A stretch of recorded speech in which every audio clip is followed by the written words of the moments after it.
আল্লাহ নবী নববী শরীফে ওয়াজ করেন, ও যুবকেরা, আল্লাহ নবী সাল্লাল্লাহু আলাইহি ওয়াসাল্লাম ওয়াজটাকে বন্ধ করে দিয়ে আল্লাহ নবী সাল্লাল্লাহু আলাইহি ওয়াসাল্লামের নূরের চক্ষু থেকে টপ টপ করে পানিটা গড়িয়ে গড়িয়ে চলে যায়। আল্লাহ নবী কেঁদে কেঁদে জানিয়ে দেন, আল্লাহ নবী শুনিয়ে দেন, ও আমি নবী আমার খুবাইব ইবনে আদি রাদিয়াল্লাহু তাআলা আনহু শহীদ করে দিয়েছে।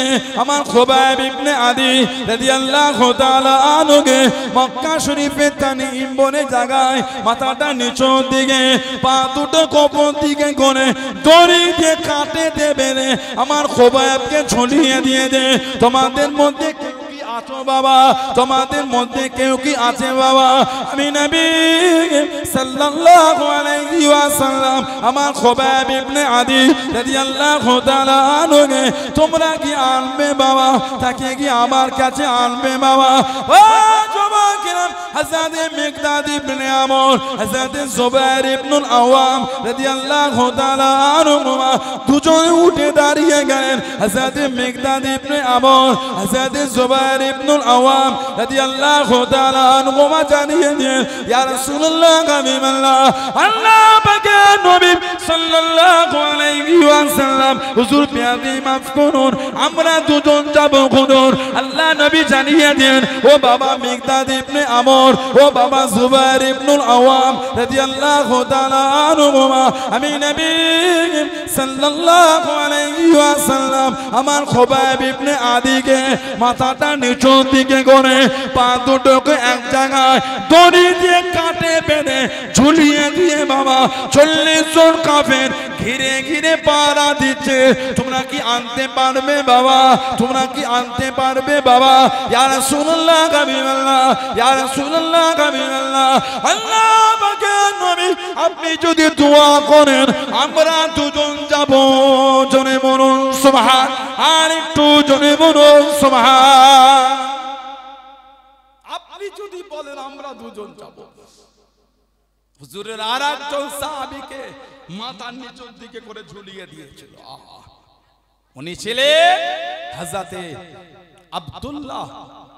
আব্দুল্লাহ ইবনে জুবাইর রাদিয়াল্লাহু তাআলা।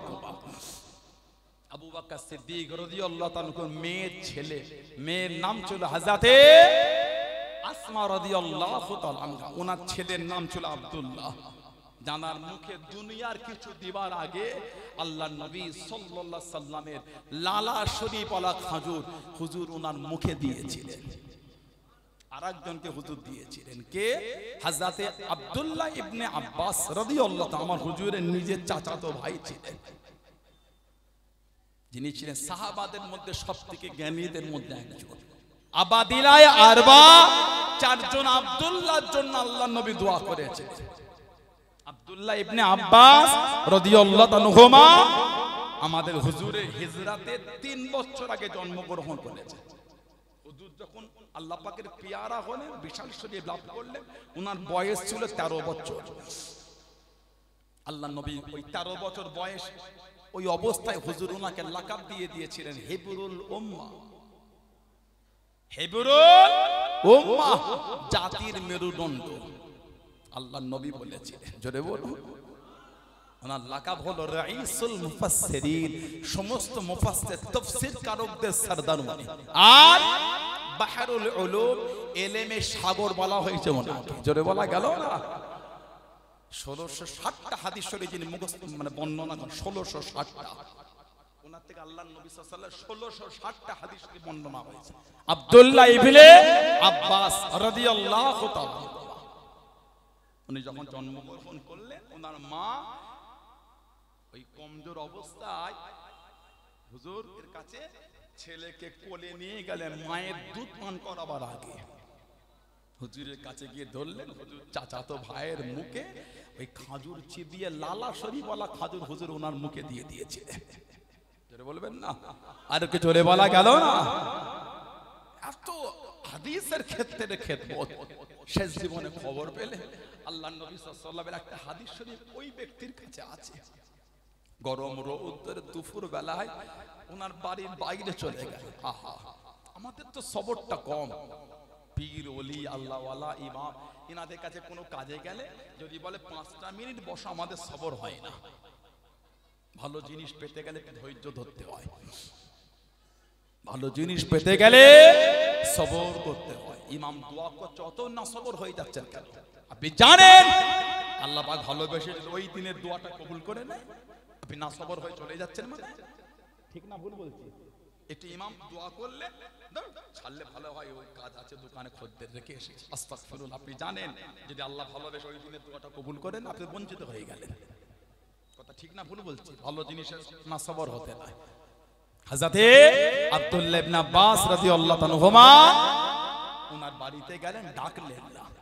দুপুরবেলা দেখছেন খেয়ে একটু আরাম করে, উনি ওনার বাড়ির সামনে এই চাদরটাকে জড়িয়ে গায়ে দিয়ে আর একটা অংশটাকে মোটা করে ওই বাড়ির সামনে উনি একটু হেলান দিয়ে দিয়েছিলেন।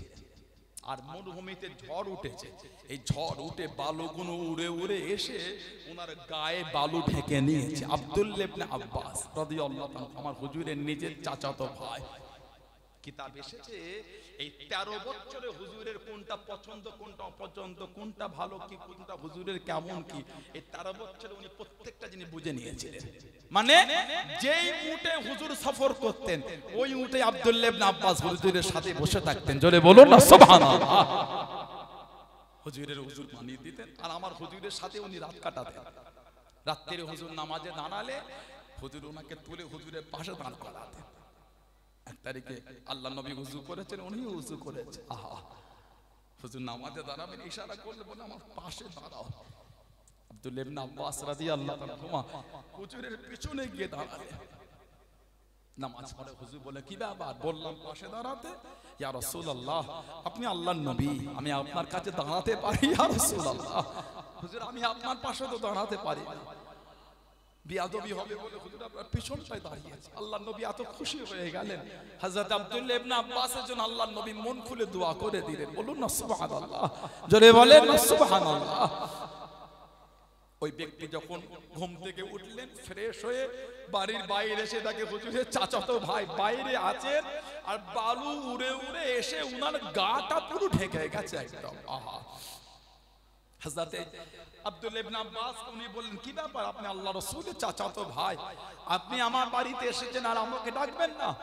হুজুর বললেন, আপনি একটু আরাম করছিলেন, আমি আপনার আরামে বাধা হতে চাই না, ওইজন্য আমি একটু অপেক্ষা করছি। আমি খবর পেলাম আপনার কাছে নাকি আল্লাহর নবীর একটা হাদিস শরীফ আছে, ওটা শুনতে এসেছে। উনি বললেন, আপনি নবীর চাচা, বললে তো আমি আপনার কাছে চলে যেতাম, বললে তো আপনার দরবারে আমি চলে যেতাম। হুজুরের চাচাতো ভাই বললেন, ভালো জিনিস পেতে গেলে আসতে হয়, যে নিতে নাই। আমার দরকার, ওই জন্য আমি আপনার দরবারে এসেছি। বলুন সুবহানাল্লাহ। কে? হযরত আব্বাস, আমার হুজুরের নিজের চাচা রাদিয়াল্লাহু তাআলা।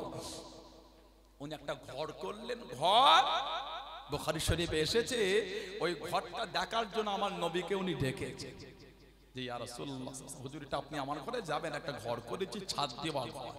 হুজুর গেলেন, গিয়ে বললেন, ঘর করেছেন, ঘরের পানি পার হবার ড্রেন করেন না? কিতাব এসেছে, বুখারী শরীফ এসেছে, একটা ওই পাইপ নালা হুজুর নিজে হাতে বসিয়ে দিয়েছিলেন যে এইখানটায়। চলে বলবেন না সুবহানাল্লাহ। হযরত ওমর ফারুক রাদিয়াল্লাহু আনহু জামানা চলছে, বুখারী শরীফ এসেছে যে আমার এখন বলা উদ্দেশ্য এটা যে হুজুরকে কি ভালোবাসতেন তারা। ওমর ফারুক হুজুরের খেলাফত, হযরত আব্বাস রাদিয়াল্লাহু আনহুর বাড়ির পানিটা ওই দিক থেকে বার হতো যে দিক থেকে লোকেরা ওই রাস্তা থেকে নবাবে শরীফ হয়ে যেত, রাস্তা পানিতে ভিজে থাকতো, কাদা হয়ে যেত। সব সাহাবারা ওমর ফারুককে বললেন যদি ওই রাস্তার ওই ড্রেনটা একটু চেঞ্জ করে দিতেন। দুরকম বর্ণনা, একরকম বর্ণনা, ওমর ফারুক গিয়ে ওই ড্রেনটা খুলে দিয়েছিলেন। ইবনে আব্বাসকে বললেন যে আপনি কিছু বলবেন না? বলে না, বলবো না, উনি নিজে আমার ঠিক করে দেবে। আর আরেকটা বর্ণনা, হযরতে ওমর রাদিয়াল্লাহু আনহু হযরত আব্বাস রাদিয়াল্লাহু আনহু হুজুরের চাচার ঘরে গেলেন, গিয়ে বললেন, এই হযরত আব্বাস রাদিয়াল্লাহু আনহু, হুজুর আপনি আল্লাহর নবীর চাচা, এই রাস্তা দিয়ে লোকেরা নামাজে যায়, মুসল্লিরা কাদা হয়ে যায়, যদি এই ড্রেনটা এই দিক থেকে চেঞ্জ করে অন্য দিকে করে দেন। তাহলে লোকেদের নামাজের জায়গাটা রাস্তার। হযরত আব্বাস বললেন আমার কোনো অসুবিধা নাই, আপনি খলিফাতুল মুসলিমিন, আপনি যদি চান এটাকে চেঞ্জ করে দেন, তবে এই ড্রেনটা কিন্তু আমি করি নাই, এটা কিন্তু আল্লাহর নবী নিজে হাতে বসিয়ে দিয়েছে। এটা হুজুর নিজে হাতে বসিয়েছে। যেই বলেছেন ওমর ফারুক হুজুরের চোখ দিয়ে টপ টপ করে পানি পড়ছে। ওমর ফারুক কাঁদছেন আর বলছেন, ও আমার নবী পাকের সাহাবারা, এই রাস্তাটা পাল্টে দাও, নবাবী শরীফের দিকে এই রাস্তা বন্ধ করে দাও। আমি ওমরের এত জুররাত হয় কি করে ক্ষমতা, যেটা হুজুর নিজে হাতে বসিয়েছেন, আমি ওমর কি ওটা বন্ধ করতে পারি? এই রাস্তাটা বন্ধ করে দাও।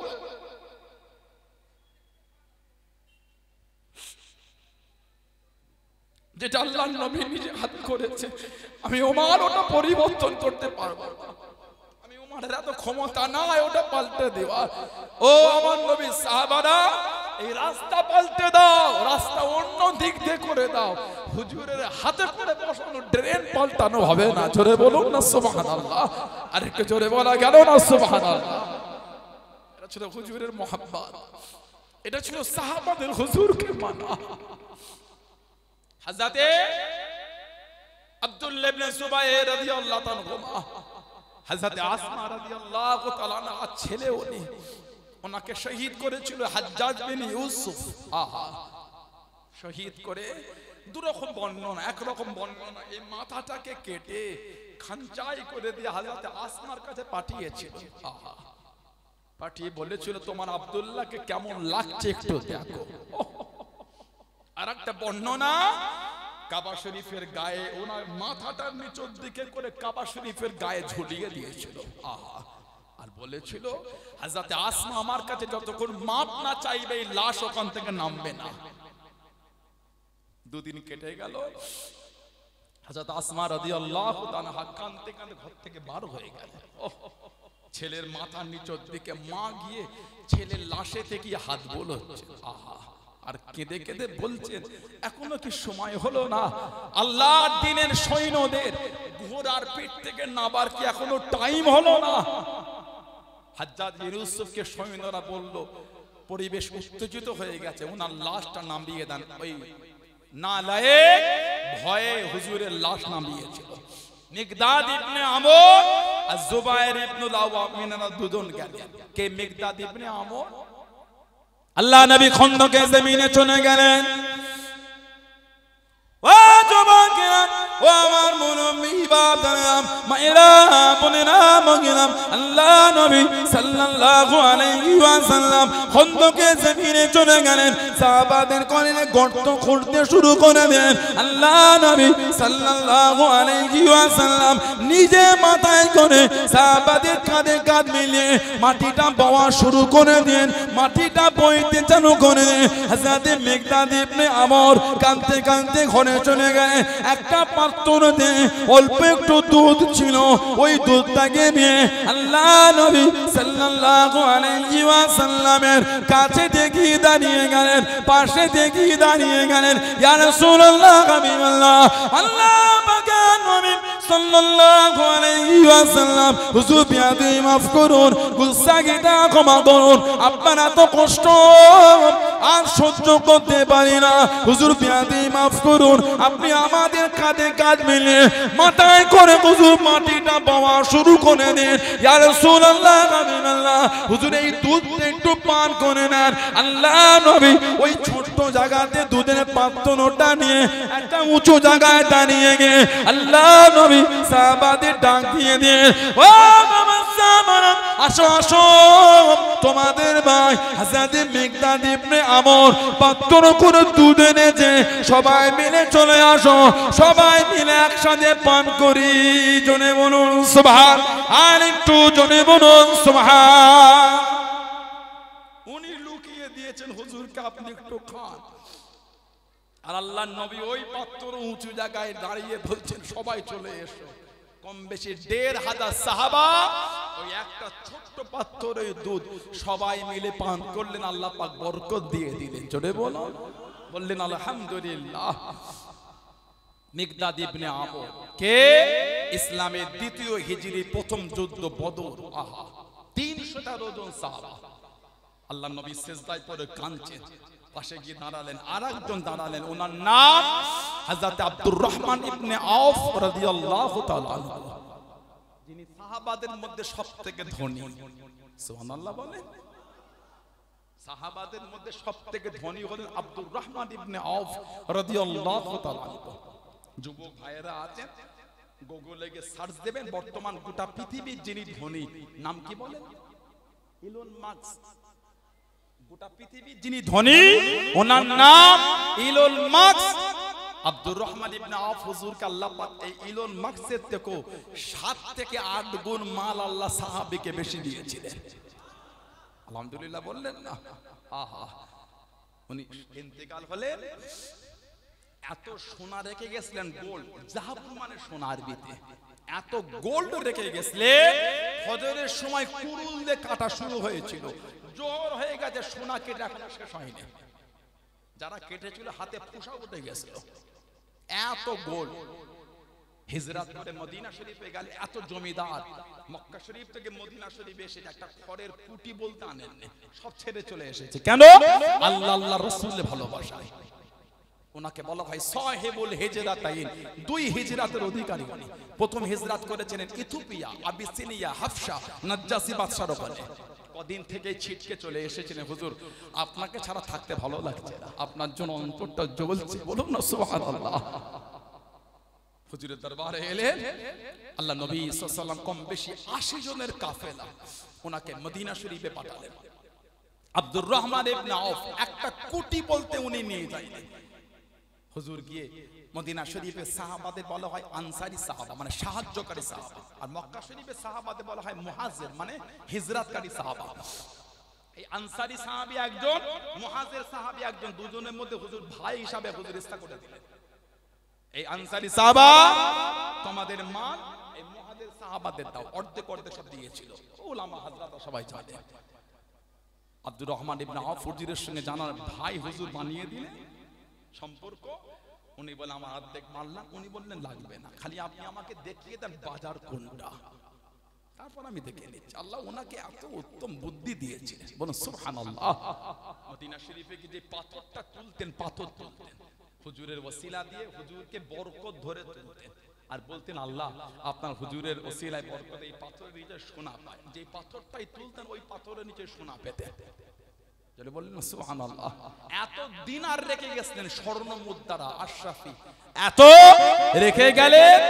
ওটা ওনার ইন্তেকালের পরে স্ত্রীদের মধ্যে বন্টন হলো, 4টে স্ত্রী ছিল ওনার, এক একটা স্ত্রী ইন্ডিয়ান যদি রুপি হিসাব করা হয় এক একজন 300 কোটি করে ভাগ পেয়েছিল। সুবহানাল্লাহ বলবেন না?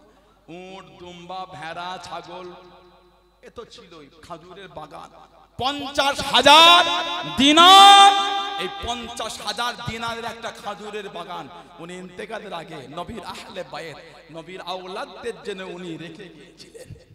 যদি বলবেন না সুবহানাল্লাহ। কিতাব এসেছে নবীর আওলাদদের জন্য উনি রেখে গেছিলেন। হযরত আব্দুর রহমান ইবনে আউফ রাদিয়াল্লাহু তাআলা, আমার হুজুরের মুহাব্বত, ছিঁড়া ফাটা জামা পরতেন, ছেলে পুলে বিবি সবার উপর আজাদি ছিল, যে যা খুশি পরো খাও, কিন্তু উনি সুখ শান্তি করতেন না। ডাল পিষে জবের আটা রুটি দিয়ে খেতেন।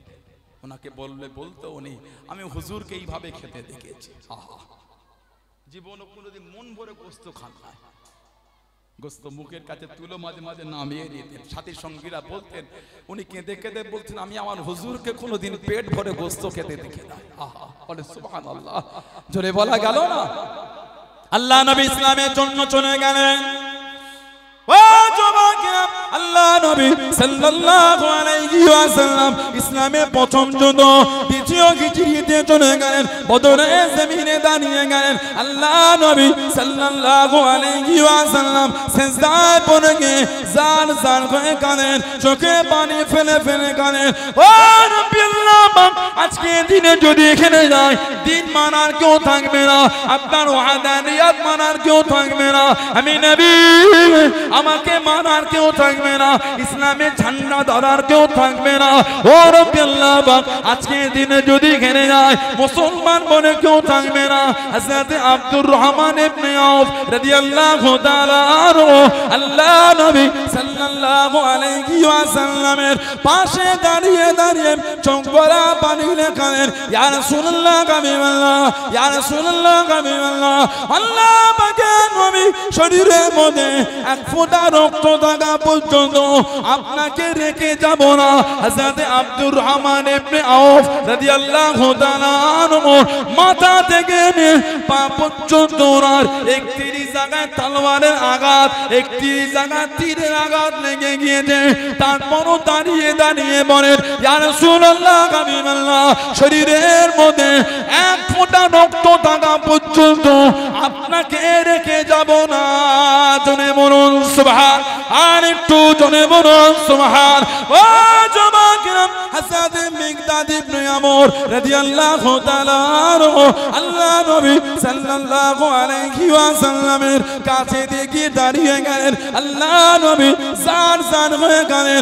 ও রব্বি আল্লাহ পাক আজকে জিনে যদি গেলে যায় দিন মানার কেউ থাকবে না, ইসলাম মানার কেউ থাকবে না, আপনার ওয়াহাদানিয়ত মানার কেউ থাকবে না, আমি নবী আমাকে মানার কেউ থাকবে না, আল্লাহ পাক ইসলামের ঝান্ডা তোলার কেউ থাকবে না। জার জার হয়ে গেলেন হযরত মিকদাদ ইবনে আমর রাদিয়াল্লাহু তাআলা আনহু আল্লাহ নবী সাল্লাল্লাহু আলাইহি ওয়াসাল্লামের কাছে দেখি দাঁড়িয়ে দাঁড়িয়ে চোখ ভরা পানিলে কেঁদে কেঁদে জানিয়ে দেন, ইয়া রাসূলুল্লাহ হাবিবাল্লাহ, আল্লাহ পাকের নবী সিজদা থেকে মাথাটা উঠিয়ে না, সিজদা থেকে মাথা তুলে না, হুজুর আপনি আর কাঁদবেন না, হুজুর আপনি আর কাঁদবেন না, আপনার কান্না সহ্য করতে পারি না, সিজদা থেকে মাথাটা তুলে না, ইয়া রাসূলুল্লাহ হাবিবাল্লাহ আমি মিকদাদ ইবনে আমর জানিয়ে দিলাম শরীরের মধ্যে এক ফোঁটা রক্ত থাকা পর্যন্ত আমরা আপনার সামনে পিছনে ডান দিকে বাম দিকে দাঁড়িয়ে দাঁড়িয়ে আপনাকে কাট করে যুদ্ধ করব। আল্লাহ পাকের নবী আমরা আপনাকে মুসা নবীর উম্মতের মতন বলবো না, ও নবী মুসা আপনি আর আপনার আল্লাহ ফেরাউনের বিরুদ্ধে যুদ্ধ করেন, ফেরাউনের বিরুদ্ধে যুদ্ধ করেন, মুসা নবীর উম্মতের মতন বলবো না। ইয়া রাসূলুল্লাহ হাবিবাল্লাহ শরীরের মধ্যে এক ফোঁটা রক্ত থাকা পর্যন্ত আপনাকে রেখে যাব না। জোরে বলুন সুবহান, আর একটু জোরে বলুন সুবহান। মুসা নবীর উম্মত বলেছিল, মুসা আলাইহিস সালামকে আপনি আর আপনার আল্লাহ ফেরাউনের বিরুদ্ধে যুদ্ধ করেন, আমরা বসে বসে দেখি একটু করি। ইয়া রাসূলুল্লাহ ওটা আমরা আপনাকে বলবো না, শরীরে যতক্ষণ এক ফোঁটা রক্ত থাকবে আপনার সামনে পিছনে ডান দিকে বাম দিকে আপনাকে গাত করে যুদ্ধ করে যাব। বলুন সুবহানাল্লাহ, জোরে বলেন না সুবহানাল্লাহ। মিকদাদ ইবনে আমর আর জুবায়ের ইবনুল আওয়াম হুজুর চলে গেলেন কোথায়? মদিনা শরীফ থেকে মক্কা শরীফে যাচ্ছেন কেন? খুবাইব ইবনে আদি হুজুরের লাশটা আনবে।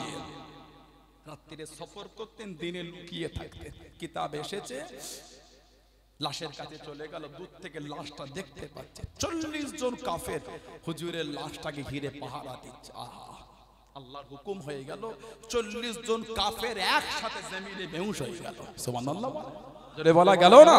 হযরত মিকদাদ ইবনে আমর, হযরত জুবায়ের ইবনুল আওয়াম রাদিয়াল্লাহু তাআলা আনহু হুজুরের লাশটা নামিয়ে এনে ঘোড়া পিঠে উঠিয়ে নিলেন।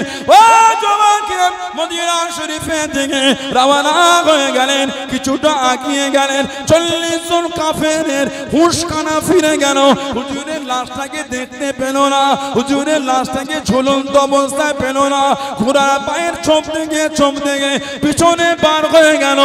ও জওয়ানকিরাম কাছে কাছে পৌঁছে গেল। আল্লাহ নবী সাল্লাল্লাহু আলাইহি ওয়াসাল্লামের নূরে জবান শরীফের আওয়াজ কানেতে ভেসে ভেসে চলে এলো। মদিনা শরীফ থেকে শয়ে শয়ে মাইলের রাস্তা ভেসে ভেসে পৌঁছে গেল। ও বাবা মিকদাদ ইবনে আমর, ও বাবা জুবায়ের ইবনুল আওয়াম রাদিয়াল্লাহু তাআলা আনহুমা, আমি নবী সাল্লাল্লাহু আলাইহি ওয়াসাল্লাম আমার খুবাইব ইবনে আদি ওর লাশটাকে নিজ নিচুতে নামিয়ে দাও, ওর লাশটাকে জমিনে নামিয়ে দাও। আমার খুবাইব ইবনে আদি রাদিয়াল্লাহু তাআলা আনহু আমার কাছে কেঁদে কেঁদে দোয়া চেয়েছিল, ইয়া রাসূলুল্লাহ হাবিবাল্লাহ, আল্লাহ পাকের নবী হুজুর আপনি বেয়াদবি মাফ করুন, আপনি আমার জন্য দোয়া করেন, আমার মাথার খুলিতে যেন কাফেররা শরাব না পান করে নাই, আমার মাথার খুলিতে যেন কাফেররা শরাব না পান করে নাই। আল্লাহ নবী জানিয়ে দেন, ও বাবা মিকদাদ ইবনে আমর, ও বাবা জুবাইর ইবনুল আওয়াম, আমার খুবাইব ইবনে আদি ও লাশটাকে পেয়ে গেলে আবারও নিয়ে চলে যাবে, আবারও তাকে ঝুলিয়ে দেবে। আমি নবী জানিয়ে দিলাম, খুবাইবের লাশটা জমিনে নামিয়ে দাও। ও যুবকেরা, আল্লাহ নবী সাল্লাল্লাহু আলাইহি ওয়াসাল্লামের নূরের জবান শরীফের আওয়াজ কানেতে ভেসে ভেসে পৌঁছে গেল। লাশটাকে জমিনে নামিয়ে দিয়ে আল্লাহ পাকের হুকুমে জমিন কানা ফেটে গিয়ে হুজুরের লাশ কানা জমিনের নিচেই চলে গেল। জনে বলুন সুবহান, আর একটু জনে বলুন সুবহান। এই আওয়াজটা মদিনা শরীফের কানে পৌঁছে যাচ্ছে। ওর লাশ ছেড়ে দাও, যদি ওরা পেয়ে যায় আবার নিয়ে গিয়ে ঝুলিয়ে দেবে। ও যে আমার কাছে কেঁদে কেঁদে দোয়া চেয়েছে, হুজুর আপনি দোয়া করেন এই মাথার খুরিটা উল্টে কাফেররা ওতে শরাব ঢেলে পান না করে না। আহা, ওকে ছেড়ে দাও। যে ওনাকে জমিনে ছেড়ে দিল, জমিন ফেটে লাশটা জমিনের নিচে চলে গেল, আবার জমিন লেগে গেল। বলুন সুবহানাল্লাহ। আর একটা বর্ণনা এসেছে, ওনারা দুজন পিছন ফিরে দেখলেন কাফেরদের দল কাছে কাছে এসে গেছে। তারা ঘোড়ার পিঠ থেকে নেমে ওনার লাশটা একটা গাছেতে হেলান দিয়ে ঘুরে কাফেরদের দিকে লাশ দেখছে, আর লাশ নয়। হযরত মিকদাদ ইবনে আমর আর জুবাইর ইবনুল আওয়াম রাদিয়াল্লাহু তাআলা আনহুম আজমাইন এই দুজনে বলে, আমাদের যেন মনে হলো লাশটা যখন হেলান দিয়ে ঘুরছি আমরা মনে হলো জমিন ফেটে লাশটা জমিনের নিচেই চলে গেল। জোরে বলো, আর একটু ভালোবাসায় বলা গেল না। সেই সাহাবাদের দিকে দেখেন, প্রেম কি জিনিস। আমরা হুজুরকে ভালোবাসতে পারিনি। হুজুর যদি ভালোবাসতে পারতাম নিজের জীবনে মদ দিয়া জীবন সাজাতে পারতেন না। যদি হুজুরের ভালোবাসা থাকতো লটারি দিয়ে জীবন সাজাতে পারতেন না, সুদ দিয়ে জীবন সাজাতে পারতেন না। কি ঠিক বলছে না ভুল বলছে? এখনো জীবন থেকে মদ বন্ধ হলো না, লটারি বন্ধ হলো না, সুদ বন্ধ হলো না, নোংরামি বন্ধ হলো না। কিসের হুজুরের ভালোবাসা? হুজুরের পাগলরা মদ খায়, কথা বলে না। হুজুরের পাগলরা লটারি কাটে, হুজুরের পাগলরা সুদ খায় না। এখনো জীবনে গুলো আছে, জানতে হবে এখনো ভালোবাসতে পারেন। নিজেকে প্রশ্ন করেন, আমি কি বলবো? আয়নার সামনে দাঁড়িয়ে নিজের মনকে নিজে প্রশ্ন করে দেখবেন একবার, দেখবেন মন আপনাকে ঘৃণা করছে। আমি কি বলবো? ভালো হয়ে যান। মদে, জুয়ায়, লটারিতে, সুদে কিচ্ছু মজা নাই। হুজুরের মহব্বতে কিন্তু অনেক মজা আছে। আল্লাহ বলেন, হুজুরের প্রেমে কিন্তু অনেক ভালোবাসা আছে। সুবহানাল্লাহ বলেন, হুজুরের মানায় অনেক সম্মান আছে। জোরে বলেন, হুজুরের প্রেম যদি আপনি তৈরি করেন গোটা পৃথিবীর লোকের কাছে আল্লাহ আপনার ইজ্জত বাড়িয়ে দেবেন। কিসের সুদের ব্যবসা করছেন? সুদের ব্যবসা করে লোকের গাল খান। কিসের মদ খাচ্ছেন? লোকের গাল খান। কিসের লটারি কাটেন? লোকের গাল খান। হুজুরের গোলাম গাল খায় না, হুজুরের গোলাম ইজ্জত পায়। আবু বকর সিদ্দিক দাদা পীর রহমাতুল্লাহ ইজ্জত পেয়েছেন, 5 হুজুর কেবলা ইজ্জত পেয়েছে। সুবহানাল্লাহ বলেন।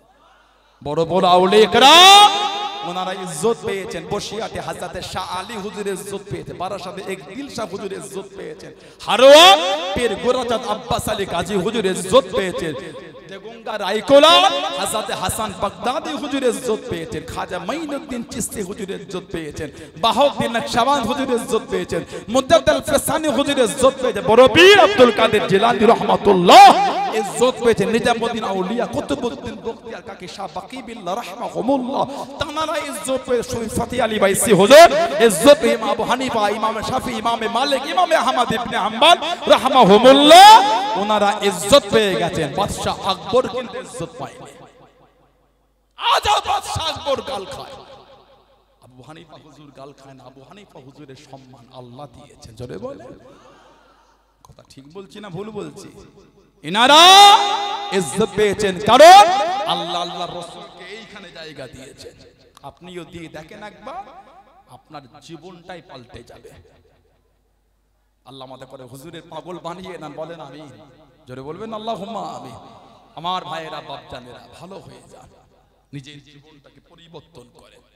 আমি আপনাকে অপমান করতে আসিনি, একবার নিজেকে প্রশ্ন করে দেখবেন, এত ভালোবাসা আল্লাহ আমাদের সৃষ্টি করেছে। আল্লাহ পাক কোরআন শরীফে বলেছেন, ওমা খলাকতুল জিন্না ওয়াল ইনসা ইল্লা লিয়াবুদুন। মানুষ আর জিন আল্লাহ বানিয়েছেন কেন? ইল্লা, কেবলমাত্র লিয়াবুদুন, আল্লাহর ইবাদতের জন্য আল্লাহ আমাদের বানিয়েছেন। নামাজ, রোজা, হজ, যাকাত, তাসবিহ, তিলাওয়াত, জিকির, আজকার, মানুষের সঙ্গে সুন্দর ব্যবহার, হালাল ব্যবসা, হালাল রুজি ইনকাম করা, এটা ইবাদত। হালাল ব্যবসাটা ইবাদত। যতক্ষণ আপনি হালাল ব্যবসা করবেন দোকানে বসে বসে, আল্লাহ পাকের হুকুম নামায় আমালে ফারিস্তারা সওয়াব লিখবে। জোরে বলে, খালি নামাজ পড়লে সওয়াব লেখা হয় না, দোকানে বসে হালাল ব্যবসা করলে সওয়াব লেখা হয়। একটা লোকের সঙ্গে ভালোবাসা নিয়ে সুন্দরভাবে কথা বলবেন, ফারিস্তারা নামায় আমালে সওয়াব লিখবে। জোরে বলে, রাস্তাতে হেঁটে হেঁটে যাবেন নবী পাকের তরিকায়, ফারিস্তারা নামায় আমালে সওয়াব লিখবেন। জোরে বলে, স্বামী স্ত্রী হাসি খুশি করবেন, বাপ মার খেদমত করবেন, ফারিস্তার নামায় আমালে সওয়াব লিখবেন। জোরে বলেন, আল্লাহ আমাদের কবুল করে, আল্লাহ আমাদের এগুলো বুঝার তৌফিক দান করে। বলেন আমিন, বলেন আল্লাহুম্মা আমিন। একটু দরুদ শরীফ আল্লাহুম্মা সাল্লি আলা।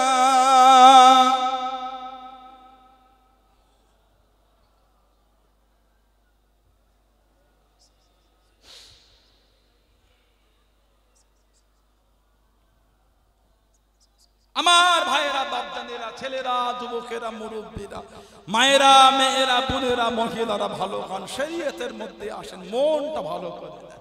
মরণ আমার আপনার একদিন হবেই হবে, কবর একদিন আপনাকে আমাকে যেতে হবেই হবে। 16 আনা কবরস্থানে গিয়ে দেখবে, 16 আনা কবরস্থানে গিয়ে দেখবে সব আমাদের মুরব্বীরা কাতার দিয়ে ঘুমাচ্ছে। আহা, কিছু কিছু কবরের কাছে গিয়ে দেখবেন কবরের বাঁশগুলি সব ভেঙে ভেঙে ভিতরে ঢুকে গেছে। পানি হলে একটু টুকি মেরে দেখবেন কবরের ভিতর কাদা হয়ে আছে, পানি জমে আছে। একদিন আমরাও কিন্তু আমাদের মুরব্বীদের আত্মীয়দের কবরের কাছে গিয়েই শোবো। কি ঠিক না ভুল বলছে বলে? একদিন আমাদের মধ্যেও অনেকের কবরের বাঁশ ভেঙে ঢুকে যাবে। পানি হলে সেদিন আমাদের কবরও পানি জমে। ও যুবক, ভয় লাগে না?